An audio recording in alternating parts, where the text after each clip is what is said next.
എല്ലാവർക്കും പുതിയൊരു വീഡിയോയിലേക്ക് സ്വാഗതം. നമ്മളിന്നൊരു day in my life video ആണ് കേട്ടോ ചെയ്യാൻ പോകുന്നത്. ഇപ്പം നമ്മുടെ ഗിവ് അവേ നടന്നുകൊണ്ടിരിക്കുകയല്ലേ, അപ്പോൾ അതുകൊണ്ട് തന്നെ ഞാൻ ഒരു വീഡിയോയിൽ ചോദിച്ചിരുന്നു നിങ്ങൾക്ക് കുക്കിംഗ് വീഡിയോസാണോ ഡേ ഇൻ മൈ ലൈഫാണോ ഇഷ്ടമെന്ന്.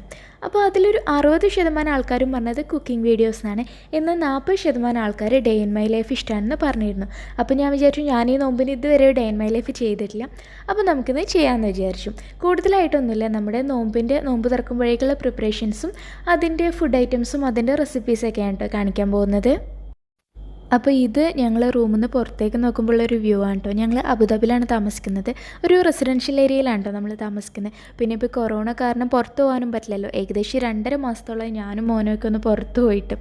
അപ്പോൾ ഇതൊക്കെ ഇവിടെ നിന്ന് ഇങ്ങനെ മുകളിൽ നിന്ന് താഴേക്ക് നോക്കിയേ വഴിയുള്ളൂ. അപ്പോൾ ഇതിലിങ്ങനെ ഈ ബ്ലൂ കളറിൽ കാണുന്നത് ഒരു സ്കൂളാണ് കേട്ടോ, തൊട്ടടുത്ത് തന്നെ ഒരു സ്കൂളാണുള്ളത്. അപ്പോൾ നമുക്കിനി വീഡിയോയിലേക്ക് പോകാം. അപ്പോൾ ഞാനിപ്പോൾ നോമ്പായതുകൊണ്ട് തന്നെ ഇപ്പോൾ രാത്രി ഞാൻ ഉറങ്ങാറില്ല, കാരണം നമ്മുടെ വീഡിയോയുടെ എഡിറ്റിങ്ങും ഡബിങ്ങും കാര്യങ്ങളൊക്കെ ആയിട്ട് ഞാൻ അത്താഴം കഴിച്ചതിന് ശേഷമാണ് ഉറങ്ങാറ്. അപ്പോൾ അത്താഴം കഴിച്ച ശേഷം ഉറങ്ങിയിട്ട് പിന്നെ എണീക്കുമ്പോഴേക്കും ഏകദേശം ഒരു ലോറ് ബാങ്ക് കൊടുക്കുന്ന സമയമൊക്കെ ആവും. ഇക്ക ഓഫീസിൽ പോകും, ഇക്കക്ക് ഇപ്പോൾ ഡെയിലി ഓഫീസിൽ പോകണം. അപ്പോൾ ഇക്ക പോയിട്ടുണ്ടാകും. പിന്നെ ഞാനും മോനും ഏകദേശം ഒരു ലോറ് ബാങ്ക് കൊടുക്കുന്നതിന് കുറച്ച് മുമ്പായിട്ട് എണീക്കാം. എന്നിട്ട് അവനുണ്ട് ഫുഡ് കൊടുത്ത് അവൻ്റെ കുളിയും എല്ലാം കഴിഞ്ഞ് അവൻ്റെ ഫുഡൊക്കെ കൊടുത്തതിന് ശേഷമാണ് ഞാൻ നോമ്പ് തുറക്കാനുള്ള പരിപാടികളിലേക്ക് കടക്കാറ്. അപ്പോൾ നമുക്ക് ആദ്യം തന്നെ ഇന്ന് നോമ്പ് തുറക്കുമ്പോൾ കഴിക്കാനുള്ള ഒരു മധുരമുള്ള സംഭവം ഉണ്ടാക്കും. അപ്പോൾ അതിന് ഞാനൊരു പാനിലേക്ക് ഒഴിച്ചിട്ടുണ്ട്. പഞ്ചസാര വേണം, പഞ്ചസാര എടുത്തപ്പോൾ തീർന്നിട്ടുണ്ട്. അപ്പോൾ നമുക്ക് ആദ്യം ഇതിലേക്ക് പഞ്ചസാര ഈ ടിന്നിലേക്ക് നിറച്ചിട്ട് നമുക്ക് റെഡിയാക്കാം. അപ്പോൾ ഇത് ഉണ്ടാക്കാൻ പോകുന്നത് എന്താണെന്ന് വെച്ചാൽ ഒരു കസ്റ്റേർഡും ബ്രെഡും വെച്ചിട്ട് സിമ്പിളായിട്ടുള്ളൊരു ഐറ്റമാണ്. ഞാനിതുവരെ ഉണ്ടാക്കിയിട്ടില്ല കേട്ടോ. എനിക്ക് യൂട്യൂബിൽ ഇങ്ങനെ ഏതൊരു തമിഴ് ചാനലെങ്ങാണ്ടാണ് തോന്നുന്നു, അതിങ്ങനെ സജഷനിൽ വന്നപ്പോൾ ഞാൻ എടുത്ത് നോക്കിയതാണ്. അപ്പോൾ അതിൽ കണ്ടപ്പോൾ നല്ല സിമ്പിളായി തോന്നി, എന്നാൽ പിന്നെ ഒന്ന് ട്രൈ ചെയ്ത് നോക്കാമെന്ന് വിചാരിച്ചു. അപ്പോൾ ഞാനും ഉണ്ടാക്കിയിട്ടില്ല, എങ്ങനെയാണെന്ന് ടേസ്റ്റ് ഒന്നും എനിക്കറിയില്ല. എന്തായാലും നമുക്ക് ഉണ്ടാക്കി നോക്കാം കേട്ടോ. അപ്പോൾ ഞാൻ പഞ്ചസാര ഫില്ല് ചെയ്തിട്ടുണ്ട്. പിന്നെ ഞാൻ വേറൊരു സംഭവം കാണിച്ചു തരാം കേട്ടോ, എല്ലാവർക്കും അറിയുന്നതന്നെ ആയിരിക്കും. ഈ ഒരു ചെറിയൊരു ക്ലിപ്പ് കണ്ടോ, ഇങ്ങനത്തെ ക്ലിപ്സ് നമുക്ക് ഈ ലുലുന്നും ഇവിടെ നിന്നൊക്കെ വാങ്ങിക്കാൻ കിട്ടും, എല്ലാ ഷോപ്പുകളിലും ഉണ്ടാകും. അപ്പോൾ ഇതിൻ്റെ വലുതും ചെറുതൊക്കെ ഉണ്ടാകും. ഇത് വാങ്ങിച്ചാൽ നമുക്ക് എന്താണ് സുഖം എന്ന് വെച്ചാൽ നമ്മൾ ഇതുപോലുള്ള പാക്കറ്റ്സൊക്കെ പൊട്ടിക്കില്ലേ, പൊട്ടിച്ചതിന് ശേഷം നമുക്കത് ഈ ക്ലിപ്പ് വെച്ചിട്ട് ഇങ്ങനെ അങ്ങ് ടൈറ്റ് ചെയ്ത് കൊടുത്താൽ ആ പാക്കറ്റ്സിൽ തന്നെ നിന്നോളും. നമ്മൾ പിന്നെ വേറൊരു എക്സ്ട്രാ കവറിലിട്ട് കെട്ടി വെക്കേണ്ട ആവശ്യമൊന്നുമില്ല, നല്ല സുഖമായിട്ട് നമുക്ക് സ്റ്റോർ ചെയ്യാൻ പറ്റും. എന്താണ് കടുകോ, എങ്ങനെ പൊട്ടുക? ആണോ, കടുക് കളയരുത് കേട്ടോ. നോക്കിയില്ലേ, ഇനി അവിടെ തന്നെ വെക്കുക. ഗ്ലൗസ്. അപ്പോൾ നമുക്കിനി ഈ പാലിലേക്കുണ്ട പഞ്ചസാര ഇട്ട് കൊടുക്കാം കേട്ടോ. ഞാൻ നേരത്തെ 1/2 ലിറ്റർ പാലാണ് ഒഴിച്ചത്. ഞാൻ ഫ്ലെയിം ഓൺ ചെയ്തിട്ടില്ല കേട്ടോ, അപ്പോഴാണ് പഞ്ചസാര തീർന്ന് അറിഞ്ഞത്. അപ്പോൾ പഞ്ചസാരയും കൂടെ ഇട്ടിട്ട് ഫ്ലെയിം ഓൺ ചെയ്യാമെന്ന് വിചാരിച്ചു. ഞാനിപ്പോൾ ഇതിലേക്കൊരു 5-6 ടീസ്പൂൺ പഞ്ചസാരയായിട്ടോ ഇട്ട് കൊടുക്കുന്നത്. ടീസ്പൂണല്ല, ടേബിൾ സ്പൂണാണ്. അപ്പോൾ അത്രയും പഞ്ചസാര ഇട്ട് കൊടുക്കുന്നുണ്ട്. ഞാൻ ഈ പഞ്ചസാരയൊക്കെ നിറച്ച സമയം കൊണ്ടാണ് മോനെ കടുകൊക്കെ എടുത്തത്. അവന് ഞാൻ കുക്ക് ചെയ്യുമ്പോഴൊക്കെ അവന് റാക്കും അധികം എൻ്റെ കൂടെ തന്നെ ഉണ്ടാവും. പിന്നെ വീഡിയോസിലും നിങ്ങൾ കണ്ടിട്ടുണ്ടാകും കുറേ, അവനിങ്ങനെ ഓരോന്ന് മിക്സ് ചെയ്യുന്നതൊക്കെ കണ്ടിട്ടുണ്ടാവില്ല. അപ്പോൾ അവന് ഫുൾ ടൈം എൻ്റെ കൂടെ തന്നെ ഉണ്ടാകും, കുക്ക് ചെയ്യുമ്പോഴാണെങ്കിലും ഷൂട്ട് ചെയ്യുമ്പോഴാണെങ്കിലും എല്ലാം. അപ്പോൾ നമുക്കിനി നമ്മുടെ ഈ പാല് ഏകദേശം തിളച്ച് വരുന്നുണ്ട്. അപ്പോൾ ഞാൻ കസ്റ്റേർഡ് പൗഡർ ഒരു 2-3 ടേബിൾ സ്പൂൺ പാലിൽ മിക്സ് ചെയ്തിട്ട് ഇതുപോലെ നല്ല പേസ്റ്റാക്കി വെച്ചിട്ടുണ്ട്. ഇനി നമ്മുടെ ഈ പാലിങ്ങനെ നന്നായിട്ട് തിളച്ച് വരുന്ന സമയത്ത് നമുക്ക് ഫ്ലെയിം ഒന്ന് കുറച്ച് കൊടുക്കാം. എന്നിട്ട് ഇതൊഴിച്ചിട്ട് നല്ല പോലെ ഒന്ന് മിക്സ് ചെയ്യാം. മിക്സ് ചെയ്ത ശേഷം നമുക്കൊരു 1-2 മിനിറ്റ് ഇതൊന്ന് ഇതിൽ കിടന്ന് കുക്കായി കിട്ടിയാൽ മതി. അപ്പോഴേക്കും തന്നെ നമ്മൾ കസ്റ്റാർഡ് നല്ല റെഡി ആയിട്ടുണ്ടാകും. പിന്നെ ഓരോ കസ്റ്റാർഡും പ്രിപ്പയർ ചെയ്യേണ്ടത് എങ്ങനെയാണ് നമ്മൾ കസ്റ്റേർഡ് പൗഡർ വാങ്ങുമ്പോൾ അതിൻ്റെ ബോക്സിൽ നോക്കിയാൽ മതി. ചിലതിന് ചെറിയ ഡിഫറൻസ് ഉണ്ടാവലുണ്ട് കേട്ടോ, അതുകൊണ്ടാണ് പറഞ്ഞത്. അപ്പോൾ ഇതിപ്പോൾ റെഡി ആയിട്ടുണ്ട് കേട്ടോ. ഇതൊരു 2-3 മിനിറ്റ് ഇതിൽ കിടന്ന് നന്നായിട്ട് കുക്കായിട്ടുണ്ട്. കസ്റ്റർഡ് ഒഴിച്ച ശേഷം പിന്നെ 2-3 മിനിറ്റ് തന്നെ മതിയാവും കേട്ടോ, അത്ര ഇളക്കിയാൽ മതി. ഇനി ഞാനിതിനെ വേറൊരു പാത്രത്തിലേക്ക് മാറ്റി വെക്കുക കേട്ടോ, കാരണം നമ്മൾ ഈ ചൂടിൻ്റെ പാത്രത്തിൽ തന്നെ ഈ കസ്റ്റേർഡ് വെച്ച് കഴിഞ്ഞാൽ ചിലപ്പോൾ അത് അടി പിടിക്കാൻ ചാൻസ് ഉണ്ട്. അപ്പോൾ ഒരു കരിഞ്ഞ ടേസ്റ്റ് വരും നമ്മുടെ കസ്റ്റേർഡിന്. അതുകൊണ്ട് എപ്പോഴും കസ്റ്റേർഡ് റെഡിയാക്കി വേറൊരു പാത്രത്തിലേക്ക് മാറ്റിയിട്ട് വെക്കുക നല്ലത്. അപ്പോൾ ഞാൻ ഇതിലേക്ക് മാറ്റിയിട്ട് ഇനിയിപ്പോൾ ഇതിന് ഞാൻ ഇപ്പോൾ തന്നെ ഫ്രിഡ്ജിൽ വെക്കുന്നില്ല, ഞാനിപ്പോൾ ഇതിനെ പുറത്ത് തന്നെ വെക്കാം. ഇനി നമുക്കിതിലേക്ക് കുറച്ച് സംഭവങ്ങളും കൂടെ ചേർക്കാണ്ട് അതെല്ലാം ചേർത്തിട്ടൊന്ന് സെറ്റാക്കിയിട്ട് നമുക്ക് ഫ്രിഡ്ജിലേക്ക് വെച്ചാൽ മതി. അപ്പോൾ ഇപ്പോൾ നമ്മൾ നോർമൽ ടെമ്പറേച്ചറിൽ തന്നെ ഇതിവിടെ ഇരിക്കട്ടെ കേട്ടോ. പുറത്തുനിന്ന് സൗണ്ട് കേൾക്കുന്നുണ്ട്, ഒക്കെ വന്നിട്ടുണ്ടെന്ന് തോന്നുന്നു ഓഫീസിൽ നിന്ന്. അപ്പോൾ മോനെ ഓടിയിട്ടുണ്ട്. നോമ്പായതുകൊണ്ട് ഇക്കയ്ക്കിപ്പോൾ ഒരു ഉച്ചയ്ക്ക് 2 മണി വരെയൊക്കെ ഓഫീസിൽ ഡ്യൂട്ടി ഉള്ളൂ. ഒരു 2:15 ആകുമ്പോഴേക്കും വീട്ടിലെത്തും. പിന്നെ ഈ കൊറോണ കാരണം ഇപ്പോൾ മാസ്ക് എല്ലാം ഇട്ടിട്ടാണ് വരിക. പിന്നെ വരുമ്പോൾ എവിടെയും ടച്ച് ചെയ്യില്ല, നേരെ ബാത്റൂമിൽ പോകും. എന്നിട്ട് ഡ്രസ്സൊക്കെ ചേഞ്ച് ചെയ്ത് കുളിച്ചിട്ടാണ് പിന്നെ പുറത്തിറങ്ങുള്ളൂ. വേറെ എവിടെയും ടച്ച് ചെയ്യില്ല, മോനെ ഒന്നും തൊടില്ല. അപ്പോൾ അത് കഴിഞ്ഞിപ്പോൾ വെള്ളത്തിൻ്റെ ബോട്ടിൽ തീർന്നിരുന്നു. അപ്പോൾ അത് മാറ്റുകയാണ്. ഇനാമിന് ഏറ്റവും ഇഷ്ടമുള്ള ഒരു കാര്യമാണ് ഈ വെള്ളത്തിൻ്റെ ബോട്ടിൽ ചേഞ്ച് ചെയ്യാന്നുള്ളത്. അത് അവനിങ്ങനെ ഉരുട്ടി കൊണ്ടുവരുന്നത് ഭയങ്കര ഇഷ്ടമാണ്. അപ്പോൾ നമുക്കിനി വീണ്ടും നമ്മുടെ കസ്റ്റേർഡിൻ്റെ പ്രിപ്പറേഷനിലേക്ക് പോകാം. ഇത് ചോക്കോ ചിപ്സ് ഇല്ലേ, അതേപോലത്തെ വൈറ്റ് ചോക്ലേറ്റിൻ്റെ ചിപ്സാണ് കേട്ടോ. ഇത് നമ്മുടെ കയ്യിലുണ്ടെങ്കിൽ ഇട്ടാൽ മതി. എൻ്റെ കയ്യിൽ ഇപ്പോൾ ഉണ്ടായതുകൊണ്ട് ഞാൻ അതിലേക്ക് ഇടുന്നുള്ളൂ. റെസിപ്പിയിൽ അതൊന്നും പറഞ്ഞിട്ടില്ല കേട്ടോ. പിന്നെ നമുക്ക് വേണ്ടത് ബ്രെഡാണ് അതിലേക്ക് മെയിനായിട്ട് വേണ്ടത്. പിന്നെ വേണ്ടത് മിൽക്ക് മെയ്ഡാണ്. അപ്പോൾ ഇത് മിൽക്ക് മെയ്ഡാണ് കേട്ടോ. ഇതിൻ്റെ ആ പുറമേ ഉള്ള ലേബിളൊക്കെ അതൊക്കെ ഇനാമ കൊണ്ടുവന്നപ്പോഴേ പറിച്ച് കളഞ്ഞതാണ്. അപ്പോൾ എൻ്റെ കയ്യിൽ വേറെ ഒരെണ്ണം കൂടെ ഉണ്ടായിരുന്നു തീരാറായത്. അപ്പോൾ അതും എടുക്കാം, രണ്ടും എടുക്കാം. അത് തീരാറായിട്ടുണ്ട്, അതുകൊണ്ട് ഞാൻ രണ്ടും എടുക്കാം കേട്ടോ. ഇനി നമ്മൾ ചെയ്യേണ്ടത് ഒരു പാൻ വെച്ചിട്ട് അതിലേക്ക് കുറച്ച് നെയ്യിട്ട് കൊടുക്കാം. നെയ്യിട്ട് കൊടുത്തിട്ട് നമ്മളിപ്പോൾ നേരത്തെ ബ്രെഡ് എടുത്തില്ലേ ഫ്രിഡ്ജിൽ നിന്ന്, ആ ബ്രെഡിനെ ഞാനൊരു ബ്രെഡിനെ 4 പീസ് എന്നുള്ള രീതിയിൽ കട്ട് ചെയ്ത് വെച്ചിട്ടുണ്ട്. അപ്പോൾ നമുക്ക് ആ ബ്രെഡിനെ ഈ നെയ്യിലിട്ടിട്ട് ജസ്റ്റ് ഒന്ന് റോസ്റ്റ് ചെയ്തെടുക്കാം. ഞാൻ കണ്ട വീഡിയോയിൽ അവർ നെയ്യൊന്നും ഇടുന്നില്ല, ജസ്റ്റ് ബ്രെഡിനെ ടോസ്റ്റ് ചെയ്തെടുക്കുന്നേ ഉള്ളൂ. ഞാൻ കുറച്ച് നെയ്യും കൂടെ ചേർത്ത് കൊടുത്തു, അപ്പോൾ ഒന്നുകൂടെ ഒരു ടേസ്റ്റ് ഉണ്ടാവുമല്ലോ എന്ന് വിചാരിച്ചിട്ട്. പിന്നെ അതിലവരിങ്ങനെ ഇത്ര ചെറുതായിട്ട് കട്ട് ചെയ്തില്ല, ജസ്റ്റ് ഒരു ബ്രെഡിനെ 2 പീസാക്കിയൊക്കെ കട്ട് ചെയ്തിട്ടുള്ളൂ. ഞാൻ ഒന്നുകൂടെ ചെറുതായി കട്ട് ചെയ്താണ് കേട്ടോ. അപ്പോൾ നമുക്ക് എങ്ങനെയാണ് വേണ്ടതെന്ന് വെച്ചാൽ കട്ട് ചെയ്യാം. ഇനിയിപ്പോൾ ബ്രെഡിന് ഫുള്ളായിട്ട് വെക്കണമെങ്കിൽ അങ്ങനെ വെച്ചാലും കുഴപ്പമുണ്ടാവില്ല എന്ന് തോന്നുന്നു. അപ്പോൾ എന്തായാലും നമുക്ക് ഈ നെയ്യിലിട്ടിട്ട് ബ്രെഡിനെ എല്ലാം നല്ല പോലെ ഒന്ന് ടോസ്റ്റ് ചെയ്തിട്ട് എടുക്കാം. ഇപ്പോൾ നമ്മുടെ ബ്രെഡൊക്കെ നന്നായിട്ട് ടോസ്റ്റായി വന്നിട്ടുണ്ട്. ഇനി നമുക്ക് നമ്മുടെ ഇതിങ്ങനെ സെറ്റ് ചെയ്യാൻ നോക്കാം. ഇതിന് പുഡിംഗ് ഒന്നും എന്താ പറയാമെന്ന് എനിക്കറിയില്ല കേട്ടോ. അതിൽ എന്തോ കസ്റ്റേർഡ് ബ്രെഡ് മിക്സ് അങ്ങനെ എന്തോ ഞാൻ പേര് കണ്ടത്, വേണമെങ്കിൽ ഒരു പുഡിംഗ് എന്നൊക്കെ പറയാം നമുക്ക്. അപ്പോൾ ആദ്യം ഒരു പാത്രത്തിൽ താഴെ കുറച്ച് കസ്റ്റേർഡ് ഒഴിച്ചു കൊടുക്കാം, നമ്മൾ നേരത്തെ റെഡിയാക്കിയാൽ. എന്നിട്ട് നമ്മളിപ്പോൾ ഈ ഒരു ടോസ്റ്റ് ചെയ്തെടുത്തില്ല ബ്രെഡിൻ്റെ പീസസ്, അത് ഇതുപോലെ ആ പാത്രത്തിൽ ഇങ്ങനെ വെച്ച് കൊടുക്കുക. അപ്പോൾ ഞാൻ സൈഡിലൊക്കെ ഇപ്പോൾ ഇതുപോലെ ഇങ്ങനെ പീസസൊക്കെ എടുത്തിട്ട് വെക്കുന്നുണ്ട്. നമ്മൾ സാധാരണ ബ്രെഡൊക്കെ വെച്ചിട്ട് പുഡിങ്ങൊക്കെ ഉണ്ടാക്കില്ലേ, അതേപോലെ തന്നെയാണ് ചെയ്യുന്നത്. അപ്പോൾ ഞാൻ എല്ലാ ഗ്യാപ്പിലൊക്കെ ബ്രെഡ് വെച്ചു. ഇനി ഞാനിപ്പോൾ ഇതിൻ്റെ മുകളിൽ കുറച്ച് മിൽക്ക് മെയ്ഡ് ഇങ്ങനെ ആക്കി കൊടുക്കുന്നുണ്ട് കേട്ടോ. അപ്പോൾ മിൽക്ക് മെയ്ഡ് നിർബന്ധമില്ല കേട്ടോ, പക്ഷേ മിൽക്ക് മെയ്ഡ് ഒഴിച്ചാൽ ഒന്നുകൂടെ ടേസ്റ്റ് ഉണ്ടാവുമെന്ന് മാത്രം. പിന്നെ ഞാനിപ്പോൾ നേരത്തെ എടുത്തില്ലേ ആ ഒരു ചോക്കോ ചിപ്സ്, അതും കൂടെ കുറച്ച് ഇട്ട് കൊടുക്കുന്നുണ്ട്. ഇതൊരു നിർബന്ധമില്ല കേട്ടോ, ഞാൻ ഇടയ്ക്കൊരു ടേസ്റ്റിന് കടിക്കാൻ വേണ്ടിയിട്ട്. വേണമെങ്കിൽ നമുക്ക് ഈ ബദാമോ കശുവണ്ടിയൊക്കെ വേണമെങ്കിൽ കട്ട് ചെയ്തിട്ട് ഇട്ട് കൊടുത്താൽ ടേസ്റ്റ് ഉണ്ടാവും കേട്ടോ, ഇടയ്ക്കൊന്ന് കടിക്കാൻ വേണ്ടിയിട്ട്. എന്നിട്ട് വീണ്ടും അതിൻ്റെ മുകളിൽ നമ്മൾ റെഡിയാക്കിയ കസ്റ്റേർഡ് ഒഴിച്ചു കൊടുക്കാം. ഇങ്ങനെ നമ്മൾ ലെയർ ആക്കിയിട്ട് കംപ്ലീറ്റ് ആ പാത്രത്തിൽ എത്രത്തോളം ഫുള്ളാവുന്നോ അത്രയും നമ്മൾ ചെയ്തെടുക്കണം കേട്ടോ. അപ്പോൾ ഞാൻ ആ ചോക്കോ ചിപ്സ് ഇടുന്നത് കണ്ടപ്പോൾ ഇനാമിനും അതേപോലെ ഇട്ട് കൊടുക്കണമെന്ന് പറഞ്ഞു. അങ്ങനെയുള്ള ഡെക്കറേറ്റ് ചെയ്യേണ്ട സാധനങ്ങളൊക്കെ ഇടുന്നത് കണ്ടാൽ അവനും അത് ഞാൻ ചെയ്യുന്ന പോലെ ചെയ്യാൻ ഭയങ്കര ഇഷ്ടമാണ്. അപ്പോൾ അവൻ്റെ വകയൊരു ഡെക്കറേഷൻ ഉണ്ടാകും കേട്ടോ. അപ്പോൾ എന്തായാലും ഇത് കംപ്ലീറ്റ് സെറ്റ് ചെയ്തിട്ട് ഇനി ഇതിന് മുകളിലും ഇതേപോലെ കസ്റ്റേർഡ് ഒഴിച്ചു കൊടുത്തിട്ട് ഞാൻ ഫ്രിഡ്ജിൽ വെച്ചു കേട്ടോ. ഇനി നമുക്ക് നോമ്പ് തുറക്കാൻ നേരത്തെ എടുക്കാം. പിന്നെ ഇത് കുറച്ച് ഞാൻ വേവിച്ച ചിക്കനാണ്. അപ്പോൾ ഈ ചിക്കൻ വെച്ചിട്ട് നമ്മൾ മുമ്പൊരു ബീഫ് ഷവർമ പോളയുടെ റെസിപ്പി ഓൾറെഡി അപ്ലോഡ് ചെയ്തിരുന്നു. അതേപോലെ നമുക്ക് ചിക്കൻ വെച്ചിട്ട് ഒരു ചിക്കൻ ഷവർമ പോള ഉണ്ടാക്കാം. പോളകൾ ഉണ്ടാക്കാൻ എനിക്ക് ഭയങ്കര ഇഷ്ടം കേട്ടോ, കാരണം എന്താണെന്ന് വെച്ചാൽ നല്ല സിമ്പിളല്ലേ ഉണ്ടാക്കാൻ. നമുക്ക് ഒരുപാട് ടൈം അതിൻ്റെ പുറകെ പോകേണ്ട ആവശ്യമില്ലല്ലോ, എന്നാൽ കഴിക്കുമ്പോഴാണെങ്കിൽ നമുക്ക് നല്ല ടേസ്റ്റുമാണ്, പെട്ടെന്ന് വയറ് നിറയുകയും ചെയ്യും. അതുകൊണ്ട് തന്നെ ഞാൻ പോളകൾ ഇടയ്ക്കിടയ്ക്ക് ഉണ്ടാക്കാറുണ്ട് കേട്ടോ, ഓരോ വെറൈറ്റി. ഞാൻ കുറേ വീഡിയോസ് അപ്ലോഡ് ചെയ്തിട്ടുണ്ട് കേട്ടോ, കാണാത്തവരൊന്ന് കണ്ടു നോക്കാം കേട്ടോ. അപ്പോൾ ഇതിലേക്ക് ഞാനിപ്പോൾ കുറച്ച് ക്യാപ്സിക്കും ക്യാരറ്റും പിന്നെ കുക്കുംബർ പിന്നെ ഒരു സവാളയുടെ പീസ് ബാക്കിയുണ്ടായിരുന്നു, അത് അങ്ങനെ എല്ലാം കൂടി ആട്ടോ ഇട്ട് കൊടുക്കുന്നത്. നമുക്ക് എന്ത് വെജിറ്റബിൾസ് വേണമെങ്കിലും ഇടാമല്ലോ, ഒരു കുഴപ്പമില്ല. അപ്പോൾ ഞാൻ ചിക്കൻ ഇതിലേക്ക് ഇട്ട് കൊടുത്തു. ഇനി നമുക്ക് കുറച്ച് കുരുമുളക് പൊടിയും ഉപ്പും കൂടെ ചേർത്ത് കൊടുക്കാം ഇതിലേക്ക്. വേറെ ഞാനിപ്പോൾ ഇതിലേക്ക് ഒലിവ് ഓയിലോ അങ്ങനത്തെ ഒന്നും ചേർക്കുന്നില്ല, കാരണം നമ്മൾ ഈ പോളയിലേക്കുള്ള ഷവർമ കൂട്ട് ഉണ്ടാക്കുമ്പോൾ ഒലിവ് ഓയിലൊന്നും ചേർത്തിട്ട് കാര്യമില്ല, കാരണം നമ്മളതിൻ്റെ ബാറ്റർ ഒഴിക്കുമ്പോൾ അതിൽ ആ ടേസ്റ്റ് അങ്ങ് മിക്സായി പോകും. അപ്പോൾ ഒലിവ് ഓയിലൊന്നും ഒഴിക്കേണ്ട കാര്യമില്ല കേട്ടോ. ഇനി ഞാനിതിലേക്കിപ്പോൾ നാരങ്ങ പിഴിയുന്നില്ല, നാരങ്ങ പിഴിയാണ്ട മടിക്ക് ഞാനിപ്പോൾ ഇതിലേക്ക് കുറച്ച് വിനാഗിരി കേട്ടോ, പുളിയുടെ ഒരു രസത്തിന് വേണ്ടിയിട്ട് ഒഴിച്ചു കൊടുക്കുന്നത്. നാരങ്ങയാണ് ഒന്നുകൂടെ നല്ലത്, ഞാനിപ്പോൾ മടിയായതുകൊണ്ട് ഇത് ഒഴിച്ചു എന്നേ ഉള്ളൂ. ഇനി നമുക്ക് ഇതിലേക്ക് മയണൈസ് ചേർത്ത് കൊടുക്കണം. അപ്പോൾ ഞാൻ മയണൈസ് എടുക്കുകയാണ്. മയണൈസ് ഇത് തീരാറായിട്ടുണ്ട് ബോട്ടിൽ. ഞാൻ വീട്ടിലുണ്ടാക്കലായിരുന്നു, പക്ഷേ നോമ്പാകുമ്പോൾ നമുക്ക് എപ്പോഴും എന്നും വേണ്ടി വരില്ല മയണൈസ്, അധിക ദിവസങ്ങളിലും സ്നാക്സൊക്കെ ആണെങ്കിലും വേണ്ടി വരില്ല. അപ്പോൾ ഉണ്ടാക്കാൻ മടിക്കും ലുലുന്ന് വാങ്ങിച്ചതാണ്, ഒരു ഓഫർ ഉണ്ടായപ്പോൾ വാങ്ങിച്ചതാണ് കേട്ടോ. അത് തീരാറായിട്ടുണ്ട്. എന്തായാലും ഞാനിപ്പോൾ അതും കൂടെ ചേർത്തിട്ട് നല്ലപോലെ മിക്സ് ചെയ്തെടുത്തിട്ടുണ്ട് കേട്ടോ. അപ്പോൾ ഞാൻ ഒരുപാട് മയണൈസ് ചേർത്തിട്ടാട്ടോ ഈ കൂട്ടുണ്ടാക്കാറ്.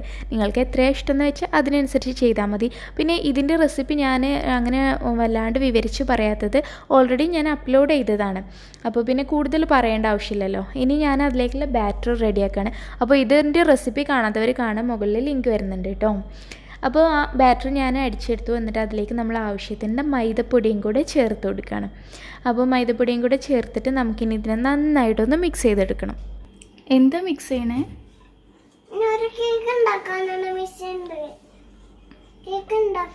എന്ത് കേക്ക് ഉണ്ടാക്കണേ? നീ മമ്മ മിക്സ് ചെയ്യട്ടെ.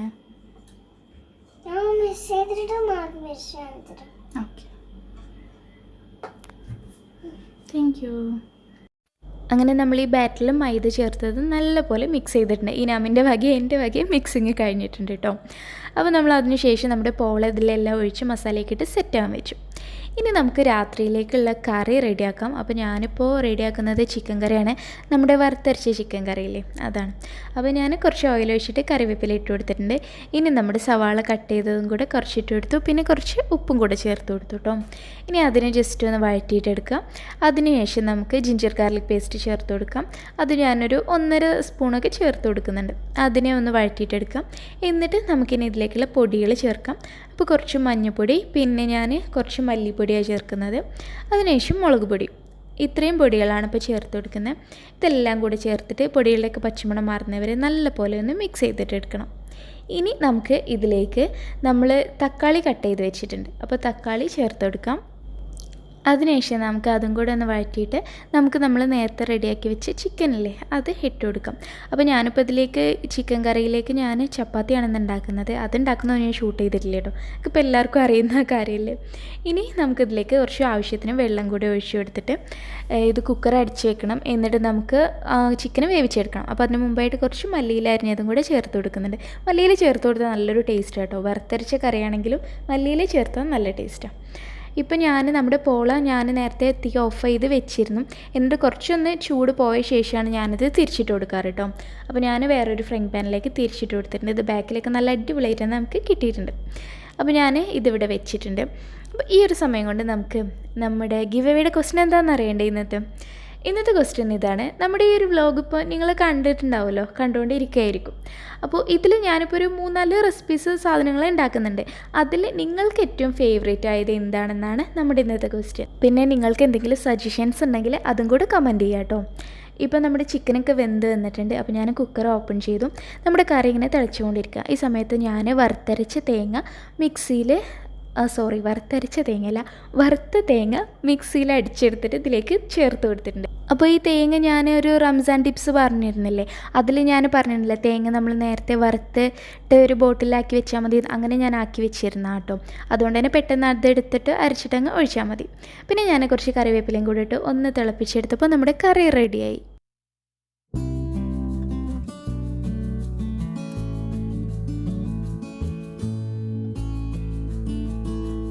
ഹോളെവിടെ?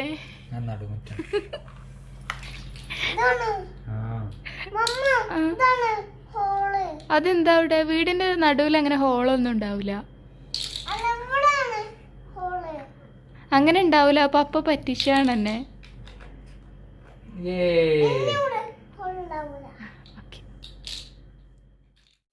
ഇനിയിപ്പോൾ നമുക്ക് നമ്മുടെ ഒരു തരിക്കഞ്ഞി ഉണ്ടാക്കാനും കൂടെ ഉള്ളൂ. തരിക്കഞ്ഞി, തരി കാച്ചിയത് എന്നൊക്കെ പറയില്ലേ, അത് തന്നെ സംഭവം. അപ്പോൾ ഞാനിത് പല സ്ഥലത്തും പല രീതിയിലാണ് തോന്നുന്നത് ഉണ്ടാക്കുന്നത്. പക്ഷേ എനിക്കിതിൻ്റെ ഏറ്റവും സിമ്പിളായ രീതിയിലാണ് എനിക്ക് കുടിക്കാനത് ഇഷ്ടം. അതുകൊണ്ട് തന്നെ ഞാൻ തേങ്ങാപ്പാലിലൊന്നല്ല കേട്ടോ ഉണ്ടാക്കാറ്. ഞാൻ കുറച്ച് പാലൊഴിക്കും. പിന്നെ ഞാനിപ്പോൾ ഒരു 2 കപ്പ് പാലൊഴിച്ചു. അതിലേക്ക് 1 കപ്പ് വെള്ളം കൂടെ ഒഴിച്ചു. എന്നിട്ട് അതിലേക്ക് പഞ്ചസാര ഇട്ട് കൊടുക്കും. പിന്നെ ഞാൻ ഇതിൽ തരി മാത്രമേ ചേർക്കാറുള്ളൂ. വേറെ സേമിയയോ അല്ലെങ്കിൽ നമ്മുടെ സാവുനരിയോ ഒന്നും ചേർത്ത് എനിക്കിഷ്ടമില്ല. പിന്നെ ഇത് വലിയ ഇഷ്ടമില്ല. ഞാൻ തന്നെയാണിത് മെയിനായിട്ട് കുടിക്കാറുള്ളൂ. അപ്പോൾ അതുകൊണ്ട് തന്നെ എനിക്കിഷ്ടമുള്ള രീതിയിലാണ് ഉണ്ടാക്കാറ്. അപ്പോൾ ഇതിൽ ഇനി ഞാനിപ്പോൾ ഒരു 4 ടേബിൾ സ്പൂൺ റവ എടുത്തിട്ടുണ്ട്. അത് നമ്മുടെ ഈ പാലൊന്ന് തിളച്ച് വരുമ്പോൾ അതിലേക്ക് ഇട്ട് കൊടുക്കാം. അതേപോലെ തന്നെ ഇത് ഒരുപാട് തിക്കായി നിൽക്കുന്നത് എനിക്ക് തീരെ ഇഷ്ടമില്ല. എനിക്കിതിഷ്ടം അത്യാവശ്യം ഒരു ലൂസായിട്ട് ഒരു ചെറിയ ചൂടോടെ അങ്ങനെ കുടിക്കാനാണ് ഇഷ്ടം. പിന്നെ അതുപോലെ നമ്മളിത് വറവിടില്ലേ, അപ്പോൾ വറവിടുമ്പോഴും നമ്മൾ ചെറിയുള്ളിയും അണ്ടിപ്പരിപ്പ് മാത്രം ഇട്ടിട്ട് വറവിടുന്നതാണ് ഇഷ്ടം. വേറെ മുന്തിരിയൊന്നും ഇടുന്നത് തീരെ ഇഷ്ടമില്ല. അപ്പോൾ നമുക്കിതിലേക്ക് ഉപ്പ് ചേർത്ത് കൊടുക്കാം. നമ്മൾ ഈ തരിക്കഞ്ഞി ഉണ്ടാക്കുമ്പോൾ ഈ ഉപ്പ് ചേർത്തില്ലെങ്കിൽ ഒരു ടേസ്റ്റും ഉണ്ടാവില്ല. അത് എന്തുകൊണ്ടാണെന്ന് എനിക്കറിയില്ല, പക്ഷേ ഒരു ടേസ്റ്റും ഉണ്ടാവില്ല ഉപ്പ് ചേർത്തില്ലെങ്കിൽ. പിന്നെ നമ്മുടെ ഏലക്കപ്പൊടിയും കൂടി ചേർത്ത് കൊടുത്തിട്ടുണ്ട്. പിന്നെ ഇതെല്ലാം കൂടി നമുക്ക് നന്നായിട്ടൊന്ന് മിക്സ് ചെയ്തെടുക്കാം. അപ്പോൾ ഒന്ന് അത്യാവശ്യം ഒന്ന് കുറുകി വന്നിട്ടുണ്ട്. ഞാൻ പറഞ്ഞില്ല, ഞാൻ ഒരുപാട് തിക്കാക്കി എടുക്കലില്ല, കുറച്ച് ലൂസായിട്ട് തന്നെ. പിന്നെ ഇതൊന്ന് തണുത്ത് വരുമ്പോൾ ഒന്നുകൂടെ തിക്കാവും. അപ്പോൾ അത് കണ്ടിട്ട് ആ തിക്കാവും ഓർത്തിട്ട് ഞാൻ പെട്ടെന്ന് തന്നെ നിർത്തും ഇത്. അപ്പോൾ ഇതിപ്പോൾ ഏകദേശം ആയിട്ടുണ്ട്. ഞാൻ ഫ്ലെയിം ഓഫ് ചെയ്യാം കേട്ടോ. ഇനി വറവിടാണ്ട് ഞാനിവിടെ വെച്ചിട്ടുണ്ട് ചെറിയ ഉള്ളിയും അതുപോലെ തന്നെ അണ്ടിപ്പരിപ്പും. ഇതിൽ മുന്തിരി ഇടുന്നത് ഞാൻ നേരത്തെ പറഞ്ഞല്ലോ, എനിക്ക് തീരെ ഇഷ്ടമില്ല അതിൽ ഈ മുന്തിരി കടിക്കുന്നത്, അതുകൊണ്ട് തന്നെ ഞാൻ മുന്തിരി ഇട്ടിട്ടില്ല കേട്ടോ. അപ്പോൾ ഈ വറവിട്ടത് നമുക്കിനി നേരെ ഇതിലേക്ക് ഒഴിച്ചെടുക്കാം, എന്നിട്ട് മിക്സ് ചെയ്തെടുക്കാം. അപ്പോൾ ഇന്നത്തെ നോമ്പ് തുറയുടെ പരിപാടിക്കുള്ള സംഭവങ്ങളൊക്കെ ഇപ്പോൾ റെഡി ആയി കഴിഞ്ഞു കേട്ടോ. ഇനി ഒരു ജ്യൂസ് അടിക്കാനും കൂടെ ഉള്ളൂ. ഞങ്ങൾ അത്ര വലിയ ഹെവി ആയിട്ടൊന്നുമല്ല, സിമ്പിളായിട്ടാണ് നോമ്പ് തുറക്കുക. പിന്നെ നോമ്പ് തുറക്കുമ്പോൾ നമ്മൾ സ്നാക്സും ജ്യൂസും ഫ്രൂട്ട്സൊക്കെ കഴിക്കും. അതിനുശേഷം പിന്നെ രാത്രി നല്ലോണം ലേറ്റായിട്ട് പിന്നെ ചപ്പാത്തിയും കറിയും അല്ലെങ്കിൽ പത്തിരി കറിയും എന്താണെന്ന് വെച്ചാൽ അതൊക്കെ കഴിക്കുള്ളൂ കേട്ടോ. അതൊക്കെ റെഡി ആയപ്പോഴേക്കും ഏകദേശം ഒരു 6 മണി ആയിരുന്നു. ഇവിടെ 7 മണിയാവും കേട്ടോ ബാങ്ക് കൊടുക്കാനും. അപ്പോൾ ബാക്കിയുള്ള ടൈം ഇത് ഞങ്ങളുടെ റൂമിൽ നിന്ന് ഇറങ്ങിയാൽ നേരെ ഒരു ടെറസ് എന്നോ ബാൽക്കണി എന്നൊക്കെ പറയാം. ഇത് അത്യാവശ്യം നല്ല സ്ഥലമുണ്ട്, അതുകൊണ്ട് തന്നെ ഇനാമിന് കളിക്കാൻ ഇവിടെ നല്ല സ്പേസ് ഉണ്ട്. ഇപ്പോൾ ഈ കൊറോണയുടെ പ്രശ്നമായതുകൊണ്ട് നമുക്ക് എവിടെയും പോകാൻ വയ്യല്ലോ. അപ്പോൾ വൈകുന്നേരം ആയാൽ ഇവിടെ ഇറങ്ങും, എന്നിട്ട് കളിക്കും.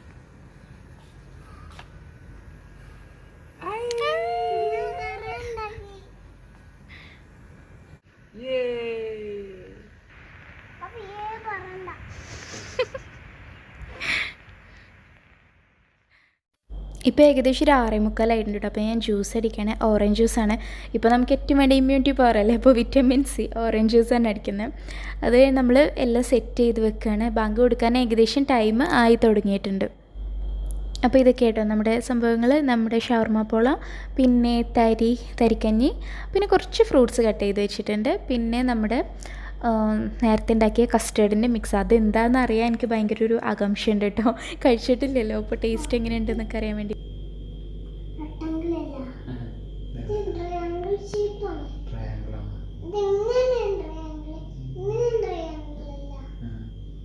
ഇപ്പോൾ ബാങ്ക് കൊടുത്തു, അൽഹംദുലില്ലാഹ് നമ്മൾ നന്നായിട്ട് തന്നെ നോമ്പ് തുറന്നു. അപ്പോൾ നമുക്കിനി ഓരോ വിഭവങ്ങളും ഇത് ഞാൻ കാണിച്ചു തരാം കേട്ടോ. നമ്മുടെ ഷവർമ പോള ഇത് ഉണ്ടാക്കാത്തവർ എന്തായാലും ഉണ്ടാക്കി നോക്കട്ടെ, നല്ല ടേസ്റ്റാണിത്. ബീഫ് ഷവർമ ആയാലും നമ്മുടെ ചിക്കൻ ഷവർമ പോള ആയാലും നല്ല അടിപൊളി ടേസ്റ്റാണ്. പിന്നെ ഇത് നമ്മുടെ ബ്രെഡ് കസ്റ്റേർഡ് മിക്സ് നല്ല അടിപൊളി ടേസ്റ്റ് ആയിരുന്നു കേട്ടോ. ഞാൻ വിചാരിച്ച പോലെയൊന്നുമല്ല, അതിനേക്കാളൊക്കെ നല്ല ടേസ്റ്റ് ഉണ്ടായിരുന്നു. പിന്നെ എനിക്കിത് കഴിച്ചപ്പോൾ ആകെ ഒറ്റ കാര്യമേ തോന്നിയുള്ളൂ. ഞാൻ ബ്രെഡ് ഒരു ബ്രെഡിനെ 4 പീസായിട്ടാണല്ലോ കട്ട് ചെയ്തത്. കുറച്ചും കൂടി ചെറിയ പീസസായിട്ട് കട്ട് ചെയ്യായിരുന്നു എന്ന് തോന്നി, കാരണം ഇതിന് എടുക്കുമ്പോൾ കുറച്ചൊരു ബുദ്ധിമുട്ട് തോന്നി, കുറച്ച് വലിയ പീസായതുകൊണ്ട്. അപ്പോൾ ബ്രെഡിനെ നമ്മൾ ഒന്നുകൂടി ചെറുതായിട്ട് കട്ട് ചെയ്തിട്ടാണെങ്കിൽ നമുക്ക് സുഖമായിട്ട് എടുക്കാം അതിൽ നിന്ന്. അപ്പോൾ എല്ലാവരും മറക്കാതെ ട്രൈ ചെയ്ത് നോക്കണം കേട്ടോ. അപ്പോൾ ഇത്രയൊക്കെയാണ് നമ്മുടെ ഈ ഒരു ഡേ ഇൻ മൈ ലൈഫ് എന്ന് പറഞ്ഞാൽ നോമ്പിനുള്ള. പിന്നെ ഞാൻ പറഞ്ഞില്ലേ, രാത്രി കുറച്ച് ലേറ്റ് ആയിട്ടാണ് നമ്മൾ രാത്രിയിൽ ഫുഡ് കഴിക്കുക. അപ്പോൾ അതൊന്നും ഞാനതിൽ ഇൻക്ലൂഡ് ചെയ്തിട്ടില്ല. അപ്പോൾ എല്ലാവർക്കും വീഡിയോ ഇഷ്ടമായെന്ന് പ്രതീക്ഷിക്കുന്നു. ഗിവ് അവേയുടെ ക്വസ്റ്റ്യൻ ഞാൻ പറഞ്ഞിട്ടുണ്ട്, കമൻറ്റ് ചെയ്യാൻ മറക്കരുത് കേട്ടോ.